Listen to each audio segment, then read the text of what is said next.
Hello everyone, it's Sunday and I'm sitting here with one of my fur babies, and this is Murphy, because we're kind of excited about something that we want to tell you.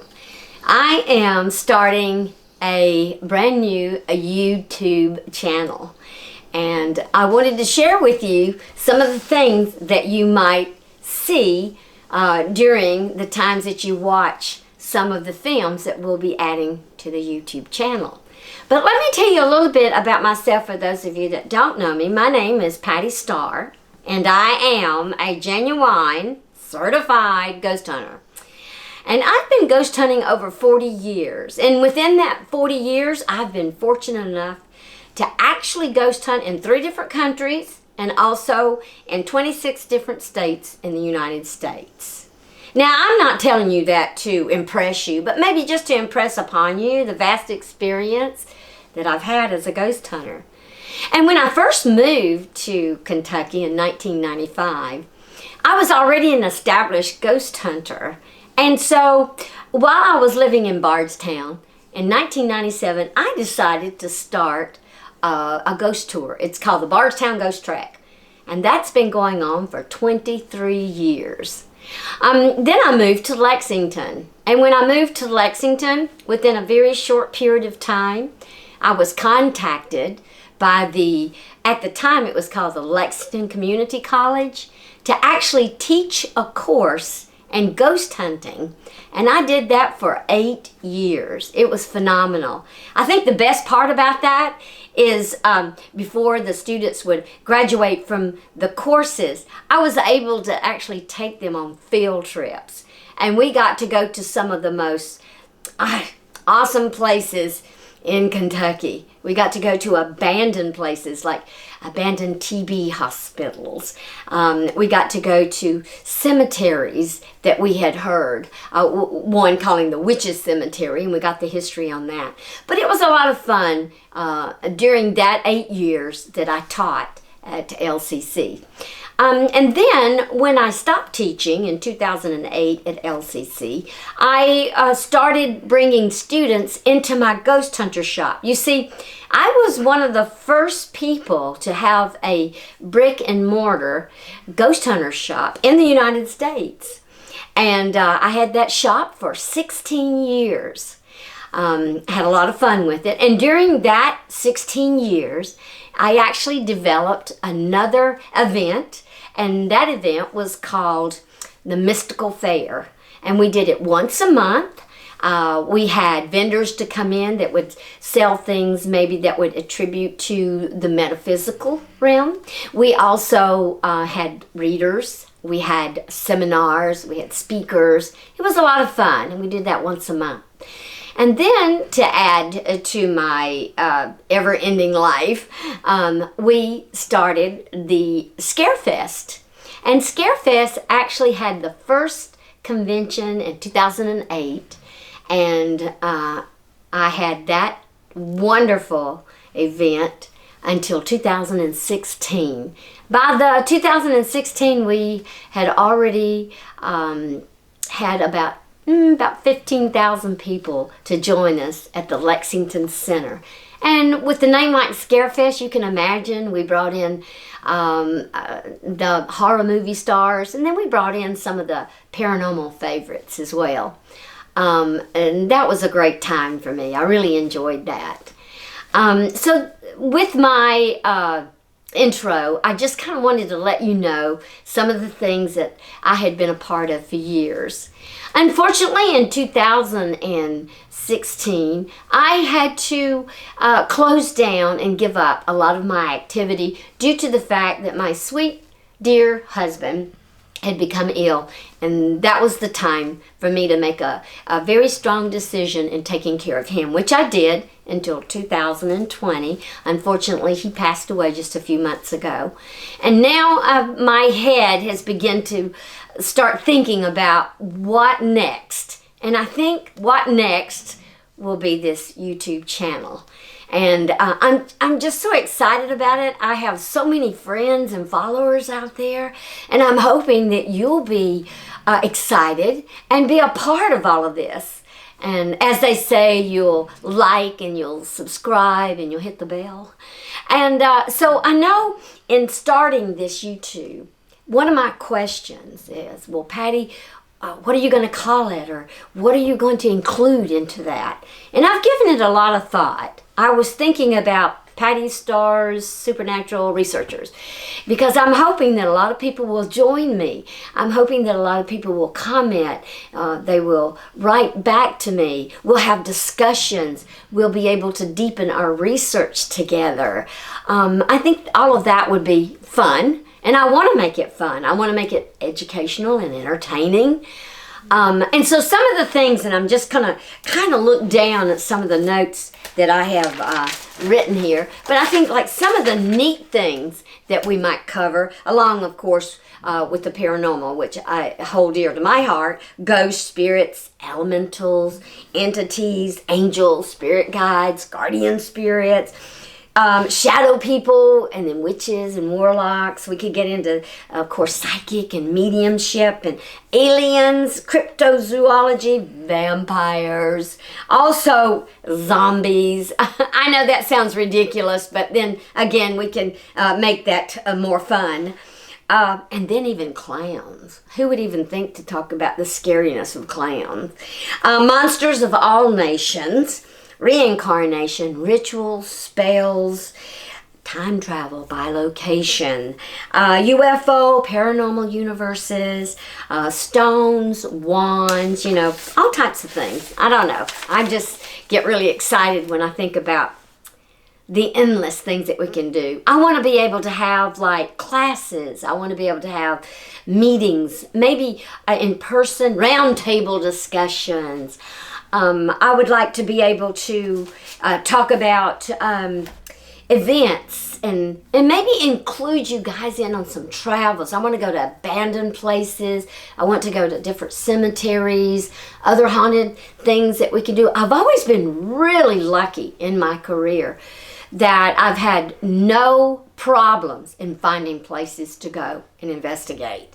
So that's what I'm really looking forward to as well. And another thing that made me so blessed with finding these places were people that would write in or suggest or email me or even text me, have you thought about this? Have you thought about that? Now, over the last few years, too, I've written 2 books. The first book I wrote was more or less for the students so that they would have a book of things that I covered for them when we went through the certified ghost hunt courses. Then the second book I wrote was from a company that came to me and asked me to be a part of their series, and it was called Haunted America's Road Trip. And I like that. So they got authors from every state, like Texas and South Carolina, Virginia, and it would be like ghost hunting Kentucky. And fortunately for me, I was asked to write the book for Kentucky. But what was kind of unique in my situation, I got to write the book from not only being an author, but being a ghost hunter. So I really enjoyed that. And that book, if you find that book and you take it, I think have 30 chapters on some pretty amazing places in Kentucky that are haunted. But then in the back of the book, I think I listed maybe 20 or 30 more locations that I didn't get to write about that I have had an honor in visiting and doing ghost investigations. And that's why it was called a road trip book, because you could actually, and a lot of people did, they would pack that book inside their car and they would take off. Not only in Kentucky, but in other, where other authors wrote about other states, they were able to do that as well. So I'm kind of hoping to do things like that and going into abandoned locations. Like sometimes I just like to see the natural decay of something that's being abandoned. It has another beauty about it. Now, whether or not it's haunted or not, that would be an extra plus. But I would just kind of like to go into places that are just abandoned and see what we can find and see if we can make connection to the history just by what's happening with the decay in places like that. Let's see. I'm just checking my notes, guys. I wish I had the kind of memory where I could remember everything, but I'm getting on up there in age. Also, I'll be looking for people to kind of come forward, maybe newbies that have never gone ghost hunting. I think it's really exciting, some of their questions, some of their interests. So I'm hoping that the channel will draw in newbies saying, what's up with this? Let me watch this. And then with their own questions about, have you ever tried this? And skepticals too, because I think I've learned a lot from people that have been very skeptical about things, because they'll bring things to my attention that maybe I didn't think about, because frankly, I'm really convinced that they are ghosts. But if you have somebody that's even skeptical, if they would like to join in. Now, I don't mean for them to be mean or, have nasty things to say about us, but genuinely bring some very good questions into our group, so we can look at those, or maybe some comments, or maybe they've done some research and we can look at their research and see, what's happening. I'm also looking for people that are really seasoned ghost hunters.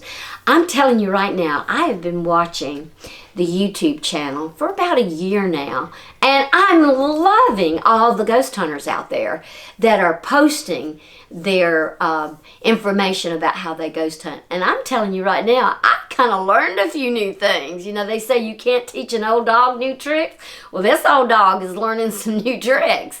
And I'm excited getting back out into this wonderful field. And I think what makes this field so exciting and truly wonderful are the people. I absolutely have fallen in love with all the people that I meet. Even sometimes I might meet someone that was a little upset with maybe something that I did or said. But you know what? That's okay. Because in doing so, I got to talking to them. And in talking to them, we were able to see both sides. Sometimes it's not always who's right and who's wrong. Sometimes it's just about we're different. So when we're different, we can still look at that difference, appreciate ourselves and each other and what we do, and not have this battle of who's right and wrong. Because it doesn't really matter when you can look at things from a different perspective, especially if that perspective helps you understand what's going on if you come into a situation when you feel like it's either supernatural or paranormal. So, and then I want to really connect with a lot more of the more experienced ghost hunters, or people that are not just into ghost hunting, but maybe they've studied some things like demonologists and things of that nature. I don't ever really feel like in my world that I've had to deal with a lot of negative energy that is foreboding or cruel, or that would hurt. That doesn't mean it doesn't exist. I'm just saying that from my perspective, I tend to, in my investigations, come across more that is more spiritual, lost, things that I can do to help. But when I do run into families where they're having such a hard time, maybe physically being abused, scratched, pushed, where I get real concerned, I'm really glad that I know that there are demonologists out there that I can refer them to. I don't feel like I would be a lot of help with them, since I never really had that kind of direct experience. Not that it doesn't exist, but I've just never had it to deal with. I don't think I would be very good in that situation. So I'm very grateful that there are people out there that are studying, researching, and understanding about the demons or the things that are of a very negative energy that I can refer people to. So this YouTube hopefully will be open so that people I want them to feel really comfortable so that they can make comments. Maybe they've experienced something that all of their readings, they've never found anyone that is having this experience. I want them to feel safe enough to where they can say, hey guys, this is what's happening, and I don't know what this is from, and I don't know why this is happening to me. And then we can all kind of maybe help that particular person to settle in and feel a little bit better about what has happened to them, or what they can expect, or what they can do. So I want this to be a community that where we can come together and we can learn, we can share, we can grow. We can have a lot of firsts. I'm hoping for a lot of firsts. I think that's what kind of got me so passionate about ghost hunting when I first started, because I was able to capture a lot of firsts, and that was exciting. So I'm hoping that we'll be able to get on that track so that we can have a lot of firsts together. And then also, among everything else that I have discussed here today, I'm really wanting to get more into some of the equipment. I always like to feel like that in ghost hunting, what works for me, I tell people, is like the science and the sensitive. I like to bring that together. I think that's a good partnership. And the science, of course, would be using these instruments. And these instruments were not created to capture ghosts. These instruments, a lot of them came in use accidentally, but then they seem to help us a little bit when we would see a reaction, like when the EMF meters go off and there's no reason. You're in an abandoned building, there's no electrical going on, nothing but this meter that tends to go off. Now, does that prove that there's a ghost? No, but you know what? It brings us to the attention of why is that going off. And it brings us to the attention of, let's try to figure this out.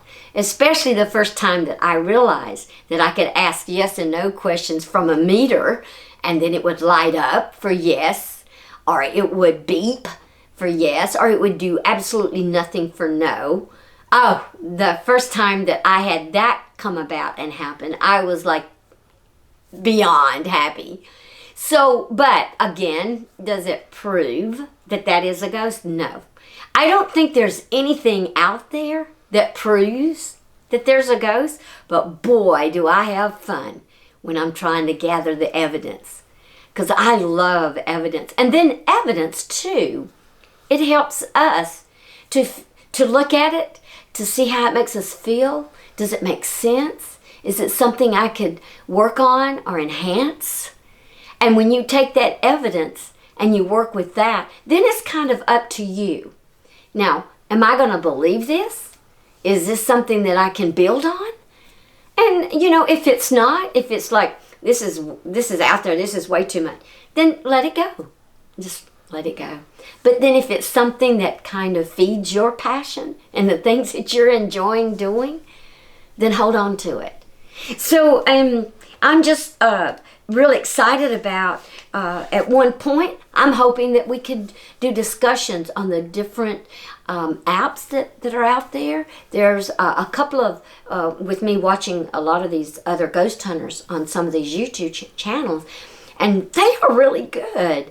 I would advise you to kind of look into some of this equipment. Now, I know that some things that and years ago, these applications, they were pretty much fake. Like they would insert like a scary ghost, and so that was pretty much fake. I know that I've been watching some other YouTube things like Slaptown and Top 5, and sometimes they'll have a picture and they'll be going, look at this, and then because I was already familiar with that app years ago, I see the figure that they've put in there, and then I know right away that that is not a real ghost or spirit. But of course they're showing it as. I do like the way at the end of their film they always say, is this a hoax or is this real, kind of leaving it up to us.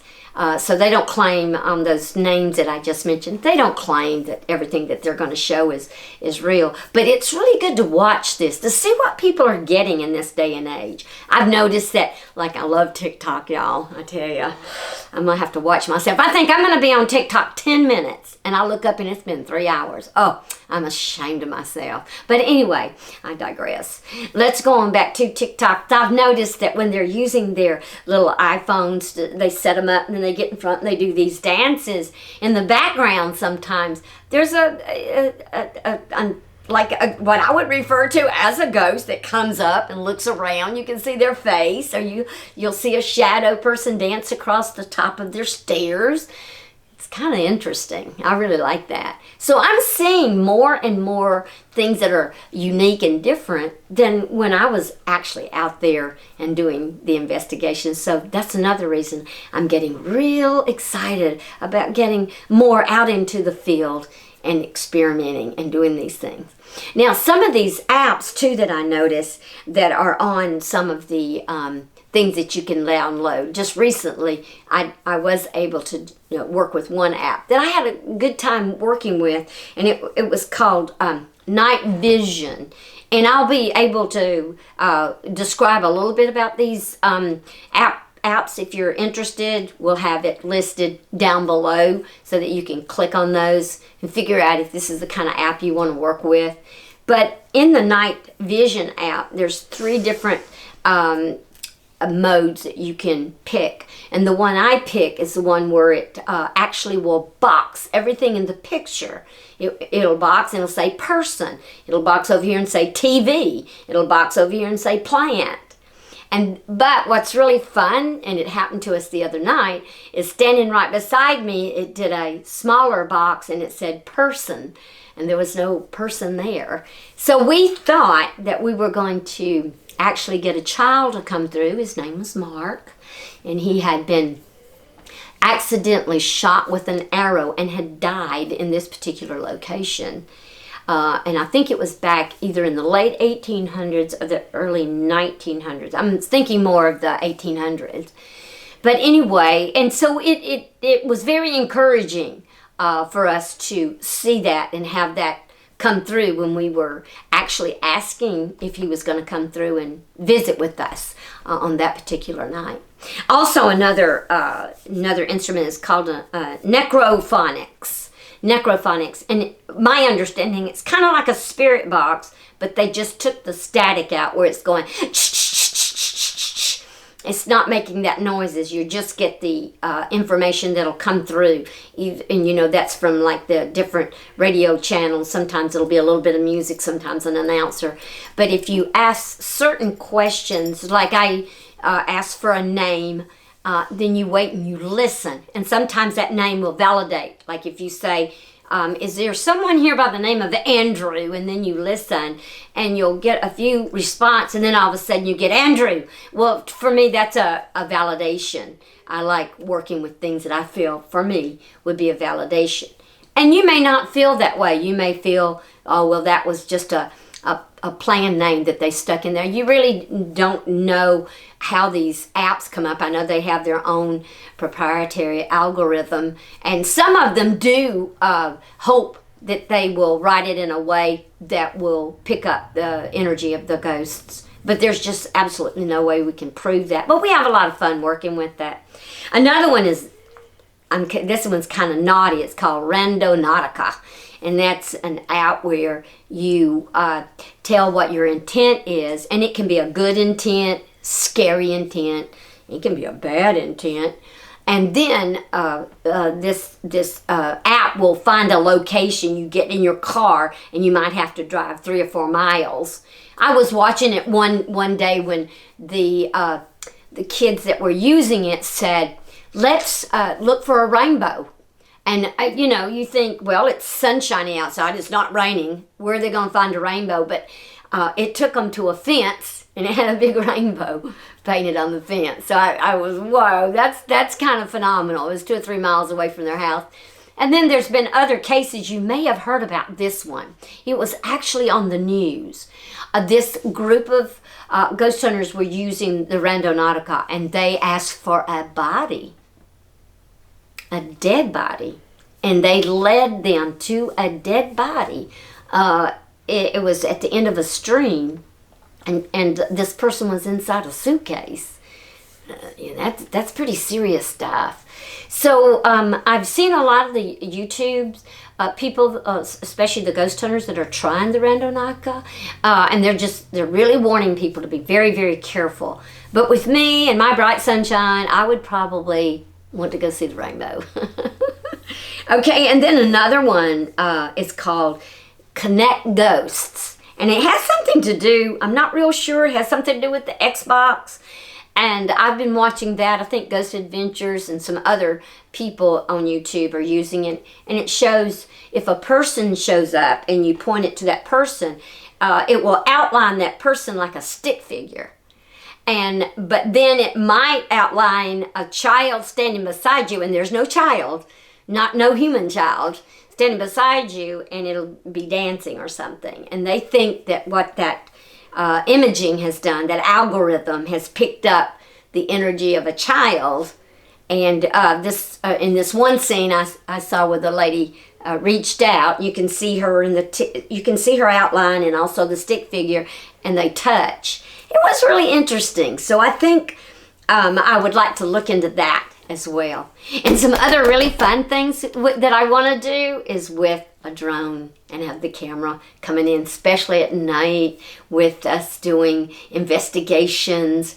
And during the day, there's a place right outside my door here that's abandoned, and I'm really itching to go do a little bit of checking on that. I know I always tell people don't go by yourself, but I might just, since it's just right around the corner here, I might just kind of go. I won't go inside because it is completely collapsed, but I would like to go and check it out. So, and if that happens, I'll take my iPhone. I've got to learn how to put it on the little stand, but I'm going to try it. I'm going to try everything. I'm in that kind of mode that I want to try everything. So anyway, I think that sort of concludes my intro. And I'm really hoping that all of you guys that have been so good to me and so faithful, and you followed me on Facebook and Twitter, and I was hoping to do TikTok, but I'm not quite brave enough to do TikTok yet. But I might, and then you can follow me there as well. But after we get the YouTube settled, we want to go with a podcast, and I really want to reach out to people out there that are having great experiences and good discoveries and doing a lot of research to be on the podcast with me as well. So at this point, I'll say goodbye, but only for a little while. And I hope that you guys, again, don't forget to like, subscribe, and hit that bell.